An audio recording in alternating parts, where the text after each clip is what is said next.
Hello guys, Angela Andres here, and I was suggested to do a talk, like a little TED talk, for more experience and ideas on mass communication, speech delivery, and speech memorization by Mrs. Clarinda Mendoza. And it really helps me a lot to know and find myself in a third perspective view and in my career in general. So thanks a lot for this idea and information, and to all of you guys who are watching this up until the end of the video. So let's get started into it. Let's get straight into it.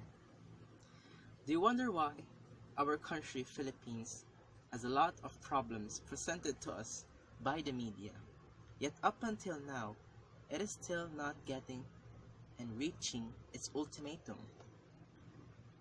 In this information era, it is so easy for us to find and get problems and to find solutions on this using researches. But such problems that is very well known in the Philippines is still not done. Such problems as corruption, war on drugs or extrajudicial killings, teenage pregnancy, or even education itself. From that, we can branch up to lower job rates, higher crime rates, and all leads to one national common problem, and of course, what we have known as poverty. Now, I know that research has a big role in pursuing these kinds of problems, and it is a very long and hard work to do, as its scale of variable also increases. But I think, in my opinion, let us not forget about the qualitative research and the psychology to tackle these issues. Presumably, the problem starts on what the people realize, and I think the root of it is education. More commonly, the public education, the elementary and the high school public education. And we're not talking about how the public education works. We're talking about the background of its customer and their actual output on the work field. Now, let's go first on the actual output, on what's the 7 reasons of unemployment rate. And of course, Philippines has no exception on it. Here's the 7 reasons of unemployment rates by Google. And it gives us the fact that as world economy rises, global standards also rises, and it leaves us Filipinos not competitive enough in our own job matching skills because of the repetitive curriculum and education that is still running through these past years as technology rises. And in result, for us Filipinos, just catching easier to get jobs, and in conclusion, having job mismatch. But where do lack of quality graduates really starts?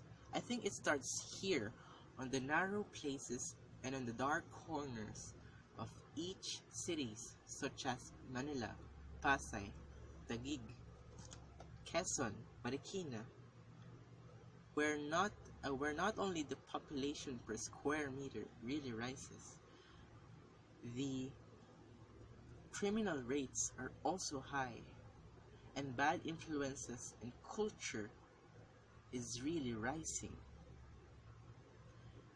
And I am sure for myself that those kinds of places are the rotten apple in a truck full of fresh apples. We have so many good natural resources here in the Philippines, yet many are not treating it right.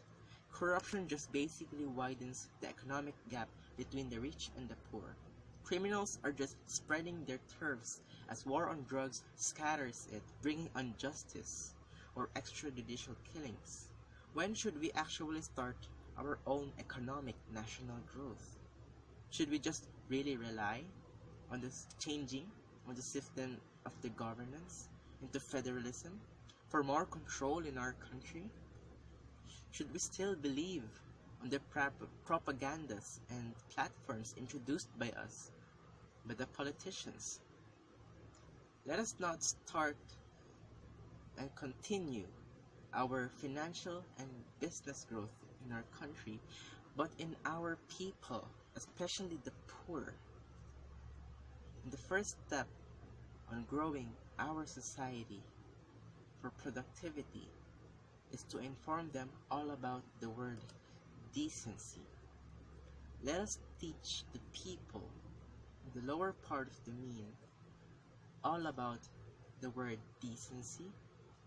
Why should we uplift decency in our country, to our people, and the result of decency into each individual, and also for our country's growth and also for the future? Now, let us start discussing on the word decency by Google. Now, decency as a noun is a behavior that conforms to accepted morality and respectability. Decency should be uplifted in the lower part of the mean or the poor, so that when they grow themselves to be the next leaders of our countries, they would know and they should know what is appropriate for each individual that they can reach, and to give respect, especially from themselves, starting from ourselves and reflected to the environment. No bad norms should be passed through these generations. Instead, maintaining cleanliness and lights in these narrow streets and in the dark corners of each cities, just like how Makati is, and how Makati is our representative in comparison into such iconic places like New York. If you would like to know, these are actually the beauty of the towers of our country, such as the city of Makati and Bonifacio Global City. So yeah, as decency is in our streets, for instance, everybody, of course, is scared to throw their trashes if a room is fully clean and completely formal. For example, is an inside of a company building, but not if there's a mountain of trash nearby, having the quote, "It is not me who started this," yet adding a garbage into this pile. We can actually have a very good example of this by comparing the roads of Navy or Air Base into such places like Marikaban, where they show different levels of appropriateness, even at the corner of the streets, where there is more commonly garbage. Now, this is an example of a research that proves productivity on cleanliness on our workplace or in our homes in general. Now, so by having to do a platform concerning decency in ourselves, especially in our environment, we can actually have productivity in our society, eradicating corruption in these upcoming generations, to be fully initiated on our skills, on our education, and our uniqueness as a person that can be uplifted into upcoming future and the future of our generations coming. Quote, "Ang kabataan ay ang pag-asa ng bayan." The famous line by our national hero, Dr. Jose Rizal, and it gives us a strong message to us Filipinos up until now. After all these fights and conflicts by the adults and the people, the government. We should consider the biggest concern of our world, and of course, it is the predecessors. Despite all of these efforts into growing our economy and our financial and our defense in our country,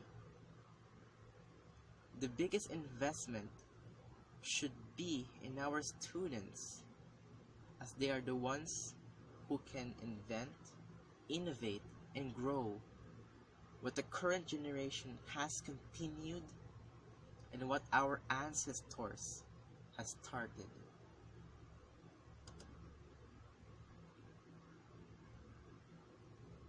Thank you.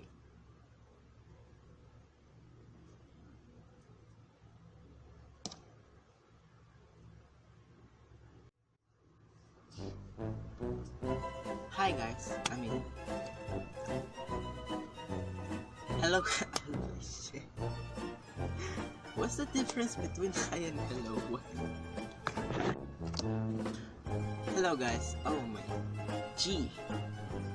Oh, I forgot about it. Oh man. Thank you.